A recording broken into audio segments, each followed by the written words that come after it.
ఓం శ్రీ మహాగణాధిపతియే నమః. హేరంబస్కందపూర్వజాయై నమః. శ్రీమన్మహాదేవాయ నమః. శ్రీకృష్ణపరబ్రహ్మణే నమః. కృష్ణం వందే జగద్గురుం. శ్రీగురుభ్యో నమః. శ్రీ సరస్వత్యై నమః. శ్రీ శివమహాపురాణము విద్యేశ్వర సంహితలో 11వ అధ్యాయం మనం తెలుసుకున్నాం. అందులో లింగము యొక్క ప్రతిష్ట, ప్రణవము, పంచాక్షరి అనే విషయముల గురించి వివరంగా సూత మహాముని ఆ యొక్క మహాము ఋషులతో తెలియచెప్పగా మనం విన్నాం. అంతా అయిన తర్వాత ఆ సూత మహామునితో వీళ్ళు అంటున్నారు, ఎవరు ఆ యొక్క తీర్థక్షేత్రమైనటువంటి ప్రయాగ తీర్థంలో సత్రయాగం చేస్తున్న మహాములు అడుగుతున్నారు, చాలా బాగా చెప్పావు అన్నీని.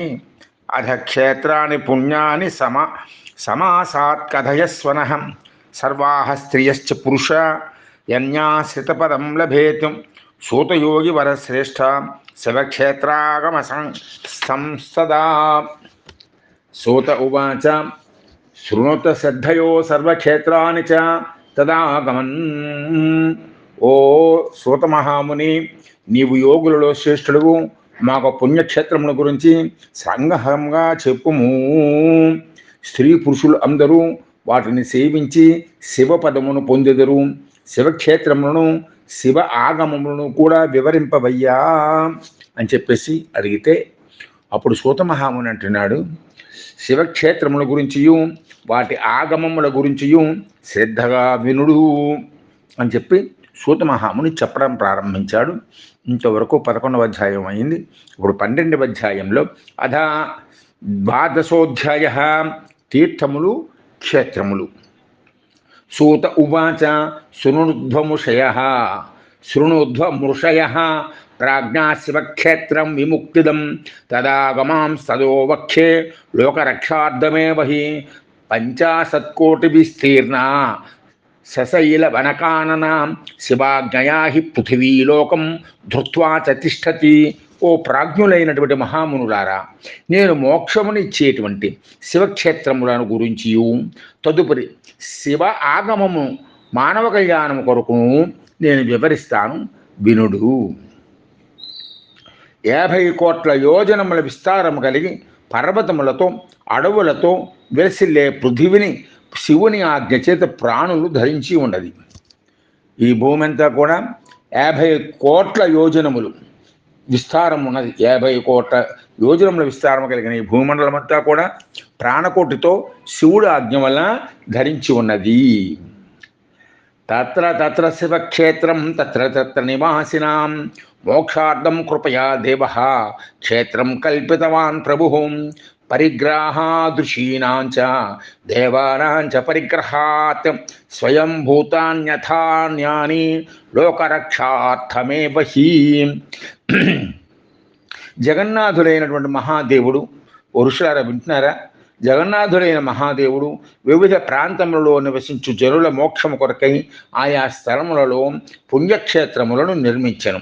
ఋషులు నివసించుట వలన కొన్ని స్థలములు, దేవతలు అనుగ్రహించడం వలన మరికొన్ని స్థలములు, స్వయంభూలింగముల ఆవిర్భావం వలన ఇంకొన్ని స్థలములు క్షేత్రములై మానవులకు కళ్యాణములు కలగజేయుచున్నవి. అడుగుతారు, ఏమంటే ఇది మునిక్షేత్రం అండి, మునీశ్వరులు నిర్మించినటువంటి పరమ పుణ్యక్షేత్రం, ఇక్కడ దేవుడు స్వయంగా వెలిశాడండి అని చెప్పేసి అంటారు. ఇంకొకటి అంటారు, తెలియదండి, దేవతలు నిర్మించిన క్షేత్రం అండి ఇది, తెల్లారేటప్పటికి దేవతలు నిర్మించేశారండి అని కూడా చెప్తుంటారు. మా భావనారాయణ స్వామి సర్పవరంలో భావనారాయణ స్వామి గుడిని దేవతలు నిర్మించారని చెప్పుకుంటూ ఉంటారు పూర్వకాలంలో.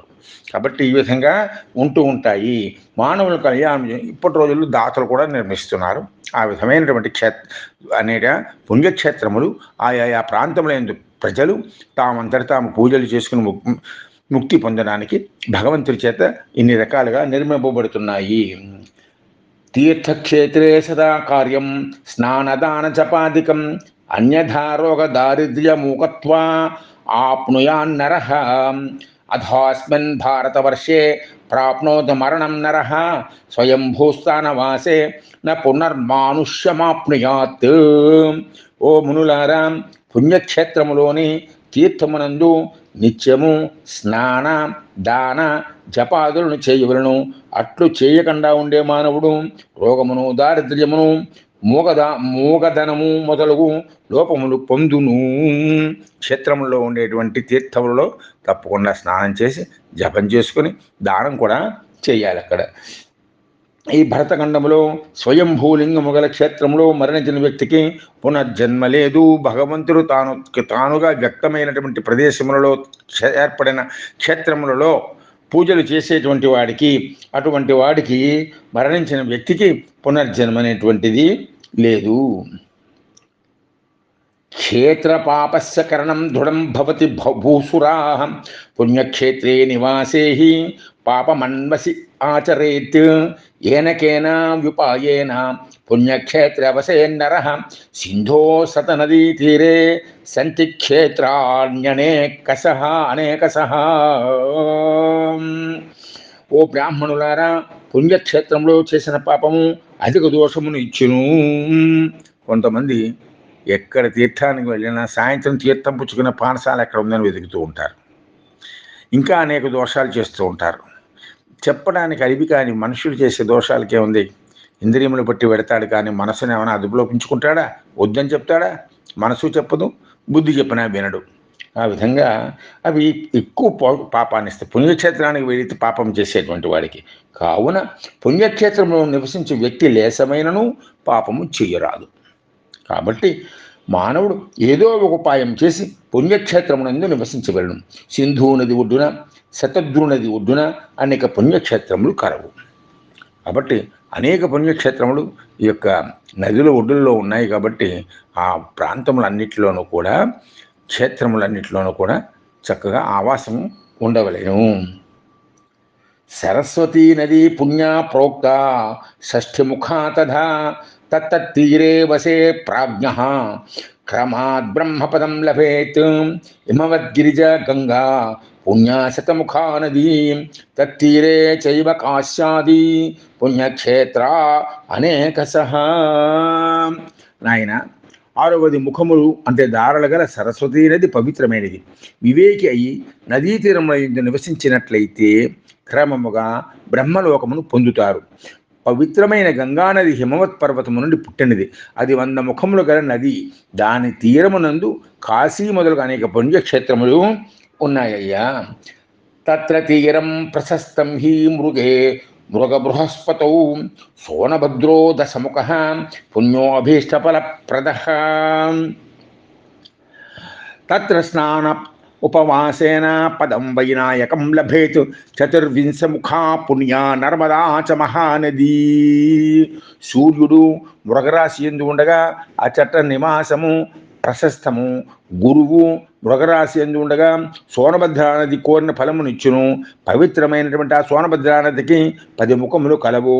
అచ్చట స్నానము చేసి ఉపవాసం ఉన్నట్లయితే వినాయక పదము లభించును. నర్మదా అను మహానది పరమ పవిత్రమైనది. 24 ముఖములు కలిగినటువంటిది. తస్యాం స్నానేన వాసేన పదం వైష్ణవమాప్నుయాత్. తమసా 12 ముఖా రేవా దశముఖా నదీ. గోదావరి మహాపుణ్య బ్రహ్మగోవధనాశిని. ఏకవింశముఖా ప్రోక్త రుద్రలోక ప్రదాయిని.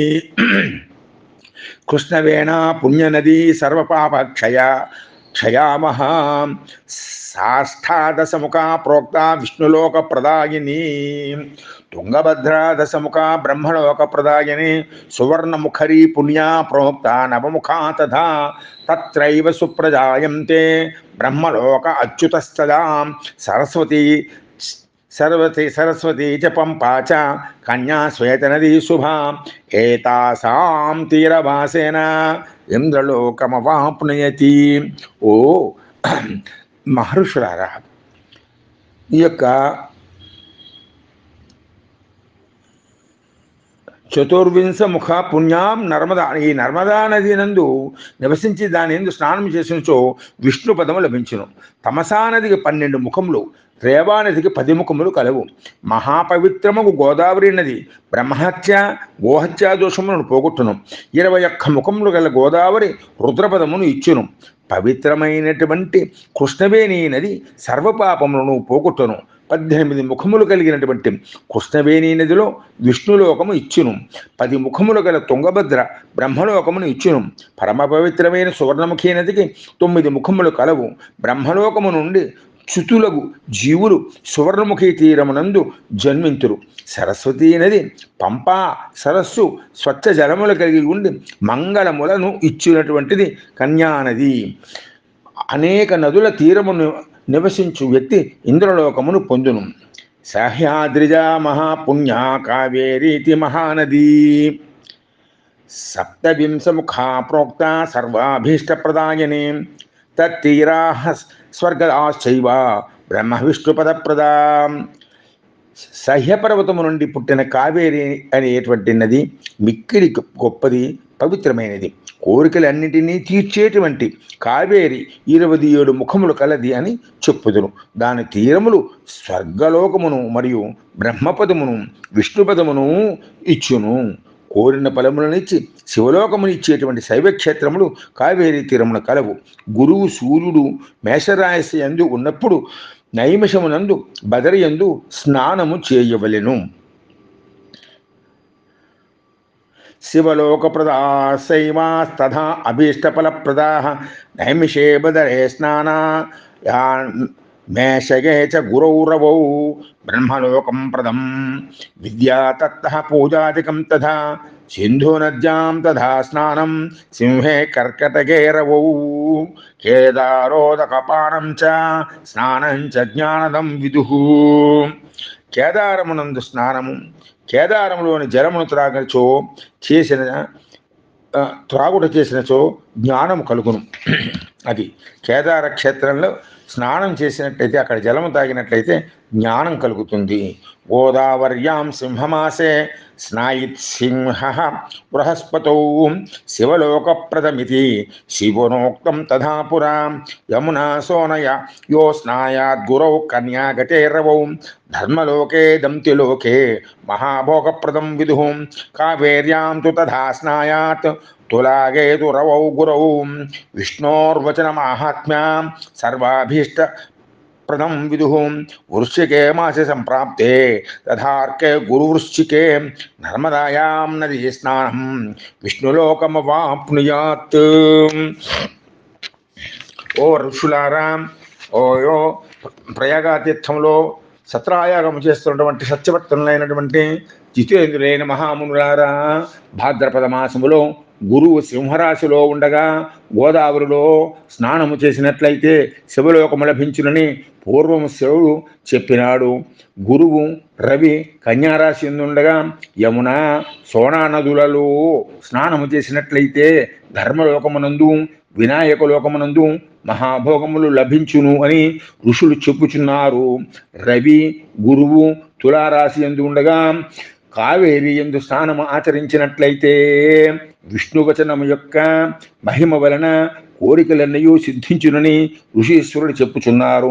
మార్గశీర్ష మాసమునందు రవి గురువు వృశ్చిక రాశి ఎందు ఉండగా నర్మదా నది ఎందు స్నానము చేసినట్లయితే విష్ణులోకము లభించును.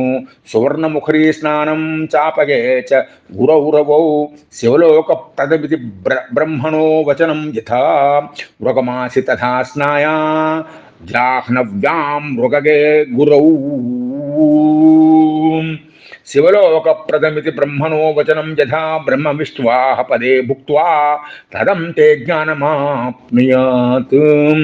గురువు రవి ధనస్సు రాశి యందు ఉండగా సువర్ణముఖ యందు స్నానము చేసినట్లయితే శివలోకము లభించునని బ్రహ్మ చెప్పి ఉండెను. మాఘమాసములలో గురువు మకర రాశి యందు ఉండగా గంగా నది యందు స్నానము చేసినట్లయితే శివలోకము లభించునని బ్రహ్మ చెప్పి ఉండెను. మరియు అట్టి మానవుడు బ్రహ్మలోక విష్ణులోకములకు కూడా అనుభవించి తర్వాత జ్ఞానమును పొందును.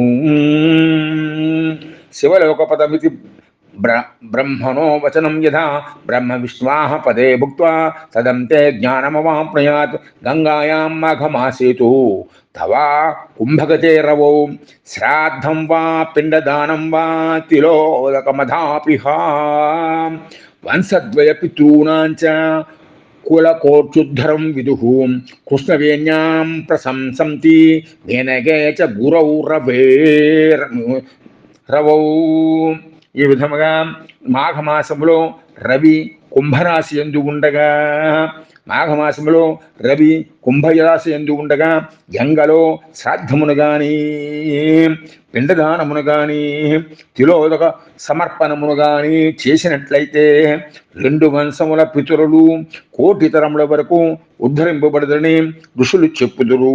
గురువు రవి మీనరాశి యందు ఉండగా కృష్ణవేణిలో స్నానము ప్రశస్తమని ఋషులు చెప్పుచున్నారు. 2 వంశములు. 2 వంశం అంటే వీడి వంశం ఒకటి, వీడి భార్య వంశం ఒకటి. ఇంకెవరు అవుతారు? వీడికి ఉండేది ఒకటే వంశం కదా, అంచేత చేసిన వాళ్ళకి అని చెప్పుచున్నారు.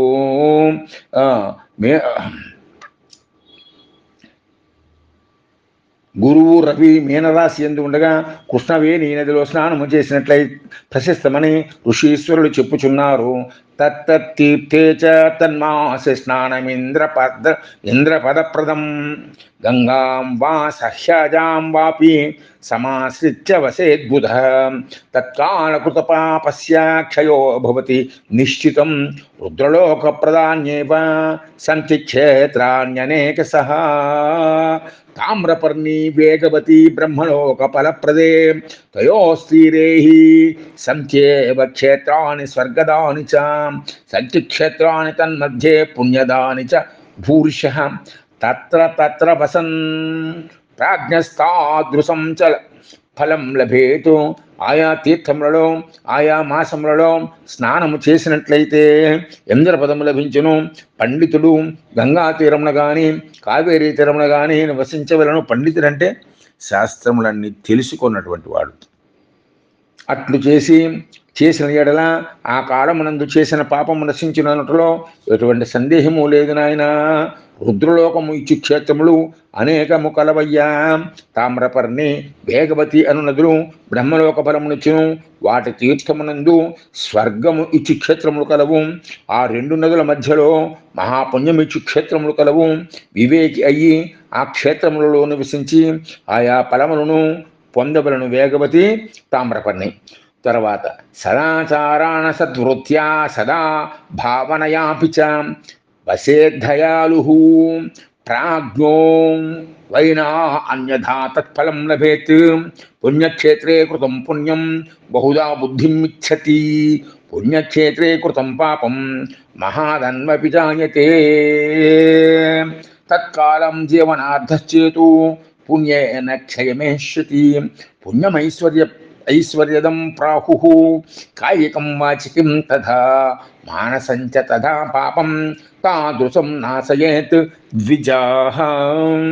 ఓం మునీశ్వరులారా, మానవుడు సర్వకాలములో ఎల్లప్పుడూ కూడా, ఇవి మానవుడికి ఉండవలసిన లక్షణాలు, ఎల్లప్పుడూ కూడా సచ్చీలము, సత్ప్రవర్తన, సద్భావన, దయాగుణము గలవాడై క్షేత్రములలో నివసించవలను. క్షేత్రంలో నివసించాలనుకునేటువంటి వాడు ఎప్పుడు కూడా ఈ విధంగా ఉండాలి. ఎక్కడున్నవాడైనా ప్రతిదీ క్షేత్రమే, ఎక్కడున్నవాడైనా ఆ విధంగానే ఉండాలి. సచ్చీలము, సత్ప్రవర్తన, సద్భావన, దయాగుణము, కరుణ, ప్రేమ అవి అవ్యాజంగా ఉండాలి. సహజంగా అలవాటు చేసుకోవాలి. ఇది దొరుకు లేకపోతే ఇప్పుడు కొత్తగా తప్పకుండా అలవాటు చేసి మనసు అటు తెప్పుకొని ఇంద్రియములు చెప్పి ఆ విధమైన బుద్ధిని తెలుసుకోవాలి. ఇట్లు కానిచో ఆ ఫలము లభించదయ్యా. పుణ్యక్షేత్రంలో చేసిన పుణ్యము అనేక రెట్లు వృద్ధి పొందును. పుణ్యక్షేత్రంలో చేసిన పాపము లేసమంతైనను మహాపాపమగును. ఒకవేళ పుణ్యక్షేత్రంలో నువ్వు ఏదైనా తప్పు చేస్తున్నట్టయితే ఆ తప్పు 10 రెట్లు అవుతుంది కాదు, మహాపాపం అవుతుంది. కాబట్టి చాలా జాగ్రత్తగా ఉండాలి. పుణ్యక్షేత్ర నివాసము వలన లభించే పుణ్యముచే పాపము వెనువెంటనే నశించును. ఒకవేళ మనం అటువంటి పుణ్యక్షేత్రంలో వసించినట్లయితే మనం చేసినటువంటి పాపాలు ఏమైనా ఉంటే ఇదివరకు ఆ పాపములు కూడా నశిస్తాయి. పుణ్యము ఐశ్వర్యం ఇచ్చునని ఋషీశ్వరులు చెప్పుచున్నారు. ఋషీశ్వరులు ఏం చెప్తున్నారంటే, ఆయన పుణ్యం చేయడం వలన ఐశ్వర్యం వస్తుంది, పుణ్యము ఐశ్వర్యం ఇచ్చునని ఋషులు చెప్పెదరు. ఓ ద్విజులారా, ఆ పుణ్యము శరీరముతో చేసిన, వాక్కుతో చేసిన మరియు మనసుతో చేసిన పాపము నశింపచేయును. కాబట్టి మనస్య వాచ కర్మణ ఈ 3 వీటి ద్వారా పుణ్యం చేసినట్లయితే తప్పకుండా వాళ్ళకి పాపములు నశించును.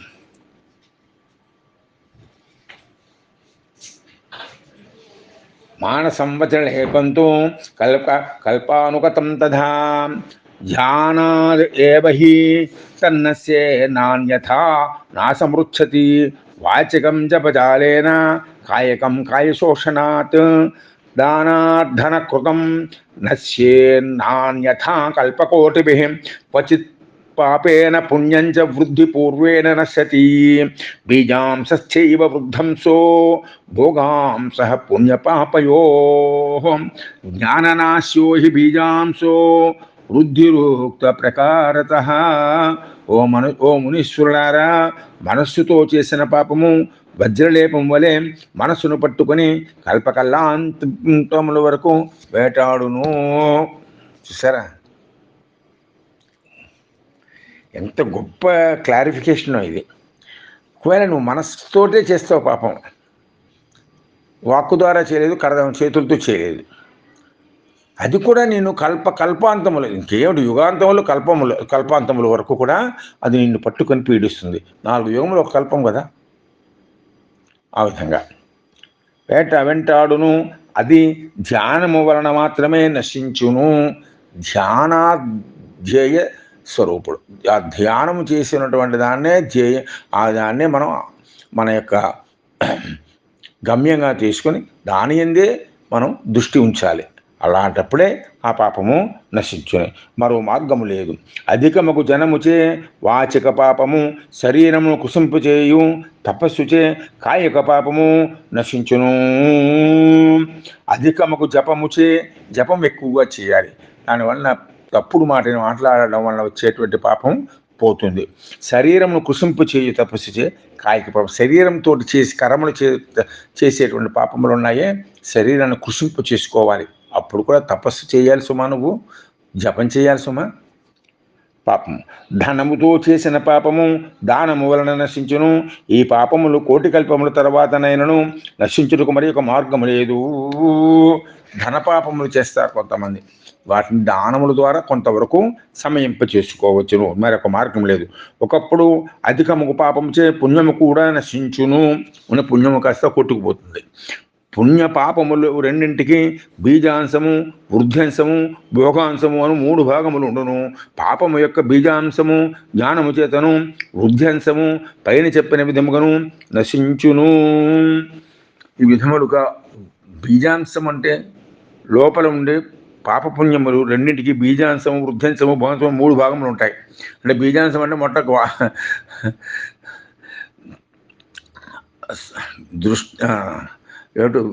వినడం, ఆలోచించడం, ప్రవేశించడం. అదే దృష్టంచ ప్రవిష్టంచ. ఆ విధంగా దాన్ని వినాలి. దృష్టంచ అంటే దాని గురించి తెలుసుకోవాలి. ప్రవిష్టించ. ఈ 3 రకాలుగా కూడా ఈ యొక్క బుద్ధులు వస్తాయి. పుణ్యం కానీ పాపం కానీ రావడానికి కారణం ఏంటంటే ముందర అంకురంగా మొదలవుతుంది. అది తర్వాత అది వృద్ధి చెందుతుంది మన ఆలోచనల వల్ల. దాని తర్వాత దాన్ని అనుభవించడం వల్ల అది జరుగుతూ ఉంటుంది. పాపం యొక్క బీజాంశము జ్ఞానము చేతను, వృద్ధ్యంశము పైన చెప్పిన విధముగాను నశించను. అది పాపం చేసినటువంటిది బీజాంశములు. బీజం అంటే లోపల ఉన్నటువంటి ఆలోచన, అది జ్ఞానం కలిగి తెలుసుకున్నట్లయితే అది పోతుంది. అది తప్పునైనా అని చెప్పి మనం చెప్పుకోవడమే. అది ఆ బీజాంశాన్ని మనం జ్ఞానం అనేటువంటిది దాన్ని పక్కకు పెట్టేస్తుంది. అదే వృద్ధ్యంశము పైన చెప్పినటువంటి విధానానికి ఏం చెప్పారు ఇక్కడ మనకి? ఒకదానికేమో జపం చెప్పారు, ఒకదానికేమో శరీరాన్ని సృష్టింపు చేసుకోవాలి, తపస్సు కూడా చేయాలని చెప్పారు. తర్వాత భోగాంశో భోగనాశస్తు అన్యథా పుణ్యకోటిభిః బీజ ప్రరోహే నష్టే తు శేషా భోగాయ కల్పతే దేవానాం పూజయా చైవ బ్రాహ్మణానాం చ దానతః తపోధిక్యాచ్చ కాలేన భోగః సహ్యో భవేత్ నృణాం తస్మాత్ పాప సంకృత్యైవ వస్తవ్యం సుఖమిచ్చతౌ ఇది శ్రీ శివమహాపురాణే విద్యేశ్వర సంహితాయాం 12ోऽధ్యాయః. పాపము యొక్క భోగాంశము అనుభవించుట చేతనే నశించును. భోగము అంటే నువ్వు అనుభవించేసావు అనుకోండి, పాపపు ఆలోచన చేసినప్పుడు జ్ఞానంతో పోగొట్టుకోవచ్చు. పాపము అనేటువంటి దాని గురించి నువ్వు ప్రవేశించాలి అని అనుకుంటే అటు వృద్ధించము ఇది చెయ్యాలి అని నువ్వు అన్ని విధాలు సంకల్పించుకున్నటువంటి పాపము నీ యొక్క తపశ్శక్తి చేత పోతుంది. కానీ భోగాంశం దాన్ని ఒకవేళ చేసేసామనుకో తప్పు, అది ఎలా పోతుంది అంటే ప్రాయశ్చిత్తం బీజాంశము చేసి చేసినట్టయితే దాని ఫలితాన్ని అనుభవించాల్సిందే. చేసిన పని చేస్తే మాత్రం ఎవడో చంపుదామా అనే ఆలోచన మొదలయ్యింది, అది బీజం. చంపడానికి ప్లాన్లు అన్నీ వేసుకున్నావు, ఆ తర్వాత దాన్ని నిజంగా చంపేస్తావు. ఈ నిజంగా చంపేసడమే భోగాంశం. వృద్ధ్యాంశం అంటే అది డెవలప్ చేసుకున్నావు, ఇలా చంపాలి అలా చంపాలి ప్లాన్ చేసుకున్నావు, అంతా మనసు అంతా పెట్టుకున్నావు, ఇంద్రియాలను రెడీ చేసుకున్నావు. అటువంటి భావములన్నింటినీ కూడా తప్పించుకోవాలంటే తపస్సు చేసుకోవాలి, నువ్వు జపం చేసుకోవాలి, పోతుంది. అటువంటి వద్దు తప్పు అని అనుకున్నావంటే. కానీ చేసిన తర్వాత వచ్చిన ఫలితాన్ని మాత్రం నువ్వు తప్పకుండా అనుభవించవలసిందే. భోగాంశము ఆ కోటి పుణ్యములు చేసినను నశించదు, కాబట్టి అది అనుభవించవలను. పాపము యొక్క బీజాంశము నశించిన తర్వాత భోగాంశము మిగిలి ఉండును. దేవతలను ఆరాధించుట చేత, బ్రాహ్మణులకు దానము చేయుడి చేత, చిరకాలము తపస్సును చేయుడి చేత మానవులకు పాపము యొక్క భోగాంశము సహనీయమగును. అది దేవతలను ఆరాధించినప్పుడు ఏం చేస్తాడు? సర్వం భగవంతుడిగా అర్పించి తాను ఉన్నటువంటిది లేకుండా తయారై ఇంకా ఈ అరిషడ్వర్గములు ఎందుకు కూడా ఉండదు, అతనికి దృష్టి ఉండదు. కాబట్టి ఆ విధంగానైనా బ్రాహ్మణులకు దానము చేయుట చేత, అంటే పాపం చేసి దానం పోదు. ఒకసారి ఆ పాపం పోవడానికి నువ్వు ఆ తపశక్తి సంపన్నుడైన బ్రాహ్మణుడికి నువ్వు ఇస్తే నీ పాపము నువ్వు పోగొట్టుకుని నువ్వు సచ్చీలుడితో మర్యాదగా ఉండాలి. ఆ పైనుంచి అది పుచ్చుకున్నవాడు గ్రహీత, వాడు 1000 సార్లు 1,00,000 సార్లు 1,00,000 సార్లు గాయత్రి చేసుకోవాలి. వాడు మాత్రం ఎప్పుడు తప్పుడు పనులు చేసేవాడు కాకూడదు. చిరకాలము తపస్సు చేయుడి చేత మానవులకు పాపం యొక్క భోగాంశము సహనీయమగును. కావున సుఖమును కోరేటువంటి మానవుడు పాపమును చేయకుండానే జీవించవలను. పాప భీతి ఉండాలి, పాపం అంటే భయం ఉండాలి. ఎందుచేత భయం ఉండాలి? అయ్యో నేనేమో ఈ పాప ఫలాన్ని అనుభవిస్తాననే భయమైనా కనీసం ఉండాలి. సంఘనీతి ఉండాలి. సమాజంలో అందరి మేలు వరకు చేసేటువంటి నీతిని ఒకదాన్ని ఏర్పాటు చేసుకోవాలి. ఈ విధంగా శివమహాపురాణంలోని విద్యేశ్వర సంహిత యందు 12వ అధ్యాయము ముగిసినది. అహా 13ోధ్యాయ సదాచారము, శౌచము, ధర్మానుష్ఠానము అనేటువంటి విషయములు ఇందులో మనకి తెలుస్తున్నాయి. అథ 13ోధ్యాయ అర్షయ ఊచుహు. ఈ విధంగా చెప్పినటువంటి సూతమహాముని విషయములన్నీ అద్భుతంగా ఆకలింపు చేసుకున్నటువంటి ఆ మహర్షులు సూతమహాముని ఈ విధంగా అడుగుతున్నారు. సదాచారం శ్రావయాసు ఏన లోకాన్ జయేద్బుధః ధర్మమయాన్ బ్రూహి స్వర్గ నారకదాం సదా. ఋషులు ఈ విధంగా అడుగుతున్నారు. సదాచారము వలన వివేకి పుణ్యలోకములను జయించగలుగును. అట్లే సదాచారమును మాకు వెంటనే వినిపింపుడు. స్వర్గమునిచ్చు, ధర్మకార్యములను నరకమును కలిగించు, అధర్మ కార్యములను కూడా చెప్పండి మహానుభావ. సదాచారము వలన పుణ్యలోకములను కూడా జయించవచ్చును, అంటే పుణ్యలోకములు వదిలేసి సత్యలోకాన్ని కూడా వెళ్ళవచ్చును. అందుకనే స్వచ్ఛ భారత్, అందరూ కూడా ఆచార సంపన్నులై శుచి శుభ్రత కలిగి వారై ఉండాలి లోకంలో. అటువంటిప్పుడు ఇంకా అసహ్యానికి కానీ అంటుకోకుండా ఉండేదానికి కానీ తావులేదు, నీట్గా ఉండాలి. అట్లే సదాచారం మాకు వెంటనే నిపుము. పైగా స్వర్గాన్ని ఇచ్చే ధర్మకార్యములు ఏమిటయ్యా, నరకాన్ని కలిగించేటువంటి అధర్మ కార్యముల గురించి కూడా ఓ సుతమహాముని మాకు తెలియచెప్పమని ఆ యొక్క సత్రాయాగము చేస్తూ ఉన్నటువంటి ఆ ప్రయాగ తీర్థములో ఆ మహర్షులు అడిగినారు. అప్పుడు సూతమహాముని ఈ విధంగా చెప్పుచున్నారు. సూత ఉవాచ సదాచారయుతో విద్వాన్ బ్రహ్మణో నామనామతః వేదాచారయుతో విప్రోహేత్యై ఏకైకవాన్ ద్విజః అల్పాచారో అల్పవేదశ్చ క్షత్రియో రాజసేవకః కించిద్ ఆచారవాన్ వైశ్యః కృషివాణిజ్య కృత్తయాః శూద్ర బ్రాహ్మణ ఇత్యుక్తః స్వయమేవ హి కర్షకః అసూయాలుః పరద్రోహి చండాల ద్విజ ఉచ్యతే పృథివీపాలకో రాజా యతరే క్షత్రియామతాః ధాన్యాదిక్రయవాన్ వైశ్య యతరో వనిగుణ్యతే. అప్పుడు సూతమహాముని వివరంగా ఆ యొక్క మహర్షులతో ఇట్లంటున్నాడు. నాయనలారా, సదాచారము కలిగిన విద్వాంసుడు బ్రాహ్మణుడనియు వేదోక్త కర్మను అనుష్ఠించువాడు విప్రుడనియు నామమును పొందుదురు. అది సదాచారము చేస్తే చాలు వాడు బ్రాహ్మణుడు. అదే వేదతో కూడినటువంటి కర్మను చేస్తే విప్రుడు అని చెప్పేసి అంటారు. సదాచారము, విద్య, వేదోక్త కర్మానుష్ఠానము అను వాటిలో ఏదో ఒక గుణము గలవాడు ద్విజుడు అనబడును. తక్కువ ఆచారము, తక్కువ వేదాధ్యయనము కలిగి రాజసేవ చేయు బ్రాహ్మణుడు క్షత్రియ బ్రాహ్మణుడు అనబడును. కొద్ది ఆచారము కలిగి వ్యవసాయ వ్యాపారములను చేయు బ్రాహ్మణుడు వైశ్య బ్రాహ్మణుడు అనబడును. స్వయముగా భూమిని దున్ను బ్రాహ్మణుడు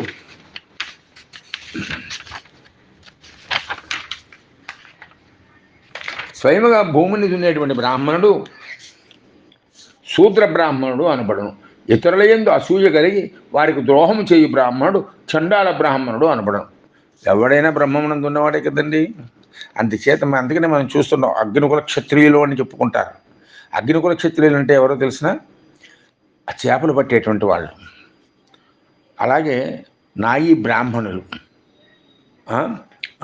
అలాగే విశ్వకర్మలు. ఇక్కడ ఏమిటంటే డిగ్నిటీ ఆఫ్ లేబర్. ఇక్కడ ఇంత అద్భుతమైనటువంటి ఇది కులములు అనేటువంటివి ఈ చేసేటువంటి ఆ వృత్తులను బట్టి వాడు బ్రాహ్మణుడు అయినప్పటికీ కూడా ఆ రకమైనటువంటి బ్రాహ్మణుడు అనేటువంటిది అక్కడ నిశ్చయం చేయబడుతోంది. వారికి ద్రోహం చేయు బ్రాహ్మణుడు చండాల బ్రాహ్మణుడు అనబడను. భూమిని పాలించేవాడు రాజు అనియు ఇతర రాజవంశీయులు క్షత్రులనియు పిలవబడుదురు. ధాన్యాదులను అమ్మువాడు వైశ్యుడనియు ఇతర వైశ్యవంశీయులు వణిక్కనియు పిలవబడుచుందురయ్యా. మహామునులారా, బ్రహ్మక్షత్రియ వైశ్యానాం శుశ్రూషశూద్ర ఉచ్యతే. కర్షకో వృషలో జ్ఞేయ ఇతరే చైవ అస్య దస్యవః. సర్వో హ్యుషు ప్రాచీ ముఖశ్చింతయేత్ దేవపూర్వకాన్ ధర్మానర్థాన్ చ తత్శ్లో క్లేశా నాయంచ దయమేవ చ. ఆయుర్ద్వేషశ్చ మరణం పాపం భాగ్యం తదైవ చ. వ్యాధి పుష్టిస్తదా శక్తి ప్రాతురుత్థాన దిక్ఫలం. నిశాంత్యాయో మోషాజ్ఞేయా యమార్థం సంధిరిచ్యతే. తత్కాలే తు సముత్థాయ విన్మూత్రే విసృజే ద్విజః. గృహోద్దూరతో గత్వా బాహ్యతః ప్రవృతస్తథా ఉదంముఖ సమావిశ్య ప్రతిబంధ్యేన్యః ద్విగ్ముఖః. నాయన, ఓ ఋషులారా, కుమారులారా, బ్రాహ్మణ క్షత్రియ వైశ్యులకు సేవ చేయువాని శూద్రుడు అనియు వ్యవసాయము చేయు ఇతరులు కర్షకులనియు మిగిలిన వారు దస్యులనియు తెలియవలను. వీరందరూ ఉషకాలం నందు తూర్పు వైపు తిరిగి పరమేశ్వరుని ధ్యానించి ధర్మార్థములను వాటిలోని క్లేశములను ఆదాయ వ్యయములను గూర్చి ఆలోచించవలను. అది వీరందరూ ఎప్పుడు లేవాలండి? మనం ఉషకాలంలో సూర్యనారాయణమూర్తి ఇంకా అలా లేవకుండా ముందర లేచిపోవాలి. జ్ఞాపకం ఉంచుకోండి. పిల్లలు, పెద్దలు, ఉద్యోగాలు చేస్తున్న వాళ్ళు, వ్యాపారాలు చేస్తున్న వాళ్ళు, వ్యవసాయం చేసే వాళ్ళు ఎప్పుడు లేస్తారు. నేను ఒక్కటే చెప్తున్నాను, వాళ్ళకి పని అలాంటిది. వాళ్ళు తప్పకుండా లేస్తారు. చక్కగా స్నానాలు చేసి, మొహాలతో స్నానాలు చేసి సూర్యనారాయణమూర్తిని దండం కూడా పెట్టుకుంటారు. వాళ్ళు ఉషకాలం నందు తూర్పు వైపు తిరిగి పరమేశ్వరుని ధ్యానించి ధర్మార్థం, అందుకనే ప్రత్యక్ష నారాయణుడు అన్నారు. ఆయన ప్రాతకాలే బ్రహ్మస్వరూపం, మాధ్యాహ్నేతు మహేశ్వరం ఆయన. పైగా ధర్మార్థములను వాటిలోని క్లేశములను ఆదాయ వ్యయములను గురించి ఆలోచించుకోవాలి. ప్రతిరోజు కూడా పనిచేయాలి. ఏమిటి? ధర్మం చేసుకోవాలి. ఏ ధర్మ మార్గంలో అర్థం సంపాదించాలో నిర్ణయించుకోవాలి. అందులో ఉండే కష్ట నష్టాలను బ్యారేజ్ వేసుకోవాలి.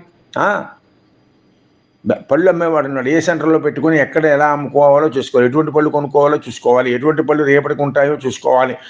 రేపటికి ఉంటే మార్కెటింగ్ ఉంటుందా లేదో చూసుకోవాలి. చెరుగ్గడ్లు రసం తీసేటువంటి వాడు సాయంత్రానికి వానొస్తే ఇదంతా సరికంతా ఏం చేసుకోవాలి, ఆడేసిన రసం ఏం చేసుకోవాలి, ఇవన్నీ ఆలోచించుకొని ఏది ఎలా బయటపడతామా అనేటువంటిది ధర్మ మార్గంలో ఉండేటువంటి విధంగా చేసుకోవాలి. పెద్ద వ్యాపారాలు చేసేవాళ్ళు కానీ, చిన్న వ్యాపారాలు చేసేవాళ్ళని కానీ ఎవరికైనా ఇదే సూత్రం. కోట్లాది రూపాయలు సంపాదించే వాళ్ళకైనా సరే ఆదాయ వ్యయములను కూర్చి ఆలోచించవలను. వచ్చేదంతా పోయేదంతా అది తప్పకుండా ఆలోచించాలి. లేకపోతే ఊరికే ఆడంబరాలకు పోయి ఉన్న డబ్బును పోగొట్టుకుంటే ఎవడు సహాయం చేయడు. ప్రాతకాలం నందు నిద్రను వీడే సమయమును పద్ధతిని బట్టి మానవులకు ఆయుర్దాయము, ద్వేషము, మరణము, పాపము, సంపద, వ్యాధి, పుష్టి మరియు శక్తి అనే ఫలములు కలుగును. ఆహాహా! దేవాది దేవ, ఇంత సులభమైన విషయాన్ని ఈ లోకంలో మా ప్రాచీనులుగా అలవాటు చేశావు. కాలకాలముల నుంచి, ఏ కాలం మొదలైందో అప్పటి నుంచి కూడా సనాతన ధర్మంలో ఉన్నటువంటి వాళ్ళందరూ ఉన్నటువంటి దాన్ని ఇంతలా విచ్ఛిన్నం చేయించుకున్నారు. ఈ రోజున ఎంత బాధ కలుగుతోంది మనకి.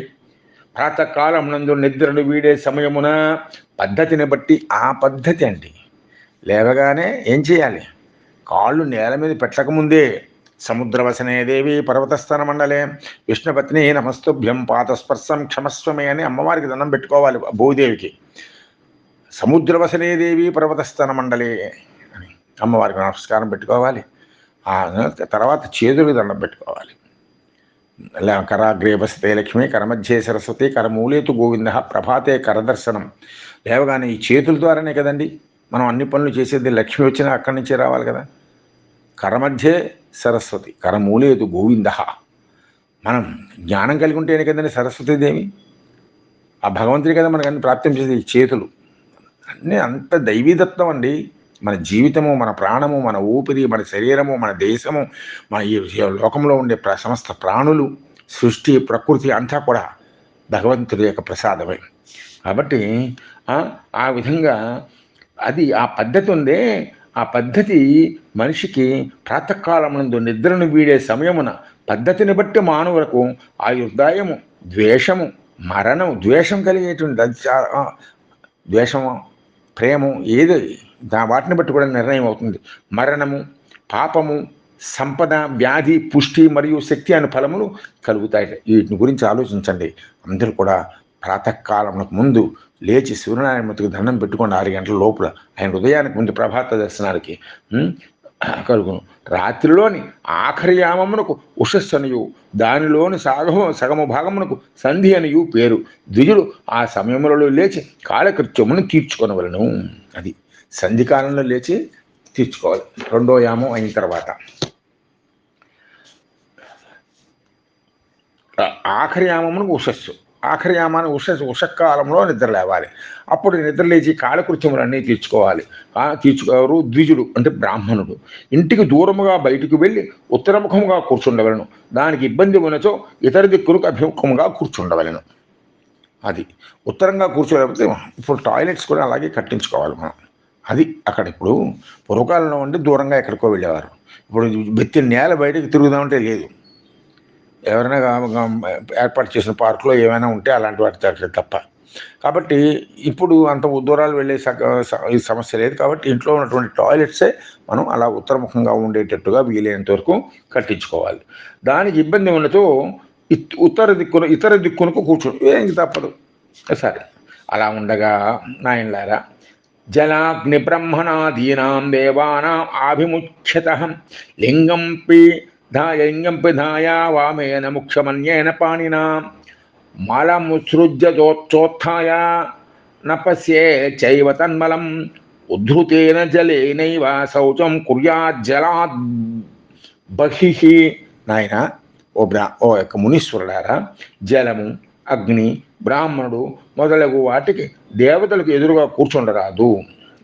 అది వీటికి ఎదురుగా కూర్చోకూడదు. దేవతలు ఎదురుకుండా కూర్చోకూడదు, అగ్ని ఎదురుకుండా ఉండకూడదు, నీళ్లు పొంగుతాయి. పైగా బ్రాహ్మణుడు అలా ఎదురుగా కూర్చొని ధిక్కరించినట్టుగా ఉండకూడదు, కూర్చుండరాదు. ఎడమ చేతితో గుహ్యమును, కుడి చేతితో నోటిని మూసి మల విసర్జన చేసి పైకి లేచి దానిని చూడరాదు. అది నోరు మూసుకోవాలి కుడి చేతితోటి. ఎడం చేతితోటి గుహ్యాన్ని పట్టుకోవాలి. పట్టుకొని చూసి మలా విసర్జన చేసిన తర్వాత పైకి చూడరాదు. జలాశయము నుండి బయటకు వచ్చిన జలముతో మాత్రమే శౌచమును ఆచరించవలను. అది జలాశయము నుండి పైకి వచ్చినటువంటి అది ఆ యొక్క నీలో, అంతేకాని జలాశయంలోకి నీవు వెళ్ళిపోకూడదు. ఆ యొక్క మలం కలిగినటువంటి ఆ గుహ్య ప్రదేశంతో. కొంతమంది నీళ్ళలో వెళ్ళి కడిగేసి నదిలో వెళ్ళిపోయి దిగడం అలాంటి పని చేయకూడదు. నీళ్లు బయటకు తెచ్చుకొని చెంపుతోటో గ్లాస్తోటో పెద్ద టబ్బుతోటో తెచ్చుకొని కడుక్కోవాలి. అలా శుభ్రం చేసుకో. ఇది నిజం, ఇవి చెప్పాలి కదా. కొంతమంది నీళ్ళలో ఉమ్మేస్తారు. అనిష్ఠివేత్, నీళ్ళలో ఉమ్మేయకూడదండి. ప్రవహించే నీళ్ళలో మహాపాపం. కాబట్టి ఆలోచించండి ఏం చెప్తుందో శాస్త్రం. కాబట్టి జలాశయం నుండి బయటికి వచ్చి తీసుకువచ్చిన జలముతో మాత్రమే శౌచం ఆచరించడం. అలాగా నీళ్లు ప్రవహిస్తూ ఉంటే ఆ నీళ్ళలోకి వెళ్ళిపోయి ముడ్డుగడిగేసుకోవడం ఇలాంటి చేస్తూ ఉంటారు చాలామంది. తప్పది. బయటికి చెంబుతో నీళ్లు తెచ్చుకొని కడుక్కొని శుభ్రంగా చేసుకోవాలి. దేవ పితృ ఋషి తీర్థములలో దిగకుండగా 7, 5 లేక 3 సార్లు మట్టితో గుదమును శుద్ధి చేయవలను. నీళ్ళలో దిక్కండా శుభ్రంగా మట్టితో శుభ్రం చేసుకుని కొద్ది మట్టితో గుహమును చేతి నిండా మట్టితో గుదమును శుద్ధి చేయవలను. తర్వాత లేచి కాళ్లను చేతులను కడుక్కొని 8 సార్లు నీటిని పొక్కలించి ఉమ్మివేయవలను. ఇవి పూర్వకాలంలో చేసేటువంటి వారు. మట్టితో అంటే మట్టి సర్వౌషధములు కలిగి ఉంటుందండి. మట్టిలోంచి మొక్కలు వస్తాయి. ఏమిటా సారం అంతా పీల్చుకునే కదండి. కాబట్టి అలాగా శుభ్రం చేసుకోవాలి, చేయవలను. తర్వాత ఏనకేన చ పత్రేణ కాష్ఠేన చ జలాద్రుహి కార్యం సంతర్జనీయం త్యజ్యదంతధావన మీరితం జలదేవా నమస్కృత్య మంత్రేణ స్నానమాచరేత్ అసక్తః కంఠదగ్నం వా కటిదగ్నమధాపి వా ఆజానుజలమావిశ్య మంత్రస్నానం సమాచరేత్ దేవాదీం తర్పయేద్విద్వాంస్తత్ర తీర్థజలేన చ ధౌతవస్త్రం సమాదాయ పంచకచ్చేన ధారయేత్ ఉత్తరీయం చ కించైవ ధార్యం సర్వేషు కర్మసు. వినండి ఓ ఋషీశ్వరుడారా, ఏదో ఒక ఆకుతో కానీ పొల్లతో కానీ జలాశయమునకు బయట చూపుడు వేలుని ఉపయోగించకుండా దంతధావనమును చేయవలను. ఏదో ఒకతో కానీ పొల్లతో కానీ జలాశయమునకు బయట చూపుడు వేలును ఉపయోగించకుండా దంతధావనమును చేయవలను. అర్థమైంది అనుకుంటాను. జలాధిష్టాన దేవతలకు నమస్కరించి మంత్రపూర్వకంగా స్నానం చేయవలను. గంగే చేమనే చేవ గోదావరి సరస్వతి నర్మదా సింధు కావేరి జలేస్మిన్. ఏమీ రాలేదనుకోండి, గంగే గంగే గంగే గంగే అని స్నానం చేయాలి. నూతుల నీళ్లు భల్లు నెత్తి మీద పోసుకోవాలి. సరే, బాత్రూంలో బకెట్లో నీళ్లు పోసుకున్నప్పుడైనా గంగమ్మ తల్లి గంగమ్మ తల్లి గంగమ్మ తల్లి అంతా గంగేనండి. అంతే, ఆవిడ పేరే అంతే. నీళ్లు, ఆ నీళ్ళ పేరంతా గంగా అనుకొని స్నానం చేయవలను. కంఠము వరకు నీటిలో దిగి అట్లు చేయశక్తి నుంచి నడుము వరకు లేదా మోకాళ్ళ వరకు కానీ నీటిలో దిగి మంత్రపూర్వకంగా స్నానం చేయవాలి. ఒక చోట ఉంటాం, గోదావరి ఉద్ధృతంగా వెళ్ళిపోతుంది, అలా ఒడ్డును కూర్చొని చెంబుతో నీళ్లు పోసుకోవాలి. అంతేకాని గోదావరిలోకి మొడలవుతున్న నీళ్ళలోకి వెళ్ళిపోకూడదు. అది చాలా డేంజర్. కాశీలో కేదార్ఘాట్లో చాలా లోతుగా ఉంటుంది. ఒక 2 మెట్లు దిగ్గాను 3వ మెట్టు దగ్గర నుంచి అలా వెళ్ళకూడదు. అక్కడ ఈ మధ్య బాగానే కట్టేశారులేండి, చుట్టూ అవి రాళ్ళు కర్రలు అవి కట్టేశారు. కాబట్టి అలా చేసి మంత్రపూర్వకంగా స్నానం చేయవలను. మంత్రం చెప్పుకొని స్నానం చేయాలి, దండం పెట్టుకోవాలి. విద్వాంసుడు అతటనే తీర్థజలముతో దేవ పితృతర్పణము చేయాలి. విద్వాంసుడు అంటే చదువుకున్నటువంటి వాడు, బ్రాహ్మణుడైనటువంటి వాళ్ళు సాధారణంగా పితృకార్యములు దేవకార్యములు అక్కడ చేసుకోవాలి. వాళ్ళకి తర్పణములు ఇవ్వవలను. తర్వాత తెల్లని వస్త్రం తీసుకొని 5 కచ్చలతో ధరించవలను. సర్వకర్మలయందు ఉత్తరీయమును తప్పక ధరించవలను. 5 కచ్చలు అంటే గోచి పెట్టుకుంటాం కదా, వెనక వైపు ముందర వైపు 5 కచ్చలు అంటే 5 సార్లు దాన్ని మడతలు పెట్టి ముందరకి వచ్చేటట్టు వెనకాలకు వచ్చేటట్టు కట్టుకోవాలి. కట్టుకొని తెల్లని వస్త్రం తీసుకుని 5 కచ్చలతో ధరించవలను. సర్వకర్మలయందు ఉత్తరీయమును తప్పక ధరించవలను. ఎప్పుడు ఉత్తరీయము ఉండాలి. ఉత్తరీయము అంటే ముందర కట్టుకున్న పెద్ద బట్ట తర్వాత చిన్న బట్ట అని. మన నడుము చుట్టుకుని గోచి పూసి కట్టుకునేది పెద్ద బట్ట. ఉత్తరీయం అంటే దాని తర్వాతది, అంటే దానికి ఉన్నటువంటివి ఎన్వలప్ ఫ్లాప్ అనమాట. అది భుజం మీద తప్పకుండా వేసుకోవాలి, ధరించవలను. నద్యాది తీర్థ స్నానేతో స్నానవస్త్రం న శోధయత్ వాపీకోపగృహాదౌతు స్నానాద్ ఊర్ధ్వం న ఏద్బుధః శిలాదార్వాదికే వాపి జలే వాపి స్థలేపి వా సంశోధ్య పీడయేద్వస్త్రం పితॄణాం తృప్తయే ద్విజాః జాబాలకోక్త మంత్రేణ భస్మనా చ త్రిపుండ్రకం అన్యథా చేజ్జలే పాత ఇతస్థన్నరకం మృత్తిః ఆపోహిష్టేతి సరసి ప్రోక్షయే సాపంతయే ఆపోహిష్టేతి సరసే ప్రోక్షయేత్ సాపసాంతయే యసేతి మంత్రం పాదౌతు సింధి ప్రోక్షణముచ్యతే. నదుల యందు వినండి శ్రద్ధగా. నదుల యందు ఇతర తీర్థముల యందు స్నానము చేసినప్పుడు స్నాన వస్త్రమును అచట ఉతకరాదు. గోదావరిలోనే పిండేయకూడదు, గోదావరిలో ఉతకకూడదు. విద్వాంసుడు స్నానానంతరం దాన్ని బావి వద్దకు కానీ ఇంటికి కానీ తీసుకుని వెళ్ళి రాతిపై కానీ దొంగపై కానీ గట్టిగా నేలపై కానీ లేదా నీటి ఎందు కానీ ఉతికి పిండాలి. అంతేకాని అది గోదావరిలో కానీ ఆ తీర్థంలో అక్కడ చేయకూడదు. అది అశుభ్రం, అశౌచ్యం. నది నీళ్ళే పాడైపోతాయి. ఇప్పుడు ఇంక చెప్పక్కర్లేదు, ఎంత చెత్త, ఎవరికీ శ్రద్ధ ఉండట్లేదు. బాధ, నదులు చూస్తే బాధ, భూమి చూస్తే బాధ, చెట్లు చూస్తే బాధ. ప్రకృతిని ఏది చూసినా మానవుని నాశనం చేసేస్తున్నాడు. కాబట్టి ఇంటికి తీసుకెళ్ళి శుభ్రంగా ఉతుక్కోవాలి. ఓ ద్విజులారా, ఆ వస్త్రజలము పితృదేవతలకు తృప్తినిచ్చును. జాబాల ఉపనిషత్తులోని అగ్నిరీతి భస్మ అను మంత్రము ఉచ్చరించి భస్మముతో త్రిపుండ్రమును ధరించవలెను. భస్మాన్ని ధరించాలి. అగ్నిరీతి భస్మ, వాయురీతి భస్మ, ఇలా ఈ త్రిపుండ్రాన్ని ధరించవలను. పైగా అట్లు కాక భస్మము నీట పారవేసినచో ఆ వ్యక్తి దేహత్యాగానంతరము నరకమును పొందును. పాపమును తొలగించుట కొరకై ఆపోహిష్ట అనే మంత్రము జలమును శిరస్సుపై చల్లుకోవలను. తర్వాత ఆ నీళ్ళని పరమ పవిత్రంగా ఆపోహిష్ట మయోభువ స్థాన ఊర్జే దదాతన అనే మంత్రంతో నెత్తి మీద చల్లుకోవలను. యస్య క్షయాయ అనేటువంటి మంత్రంతో పాదములపై చల్లుకొనవలను. దీనికి సంధ్యాప్రోక్షణమని పేరు. యస్య క్షయాయ జనవద అని చెప్పేసి చెప్పుకుంటాం కదా, అది. అపోహిష్టామ యోభవ స్థాన ఊర్జే దధాతన మహేరణాయ చక్షసే యోగస్యవతమోరసస్తస్య భాజయతే అనః.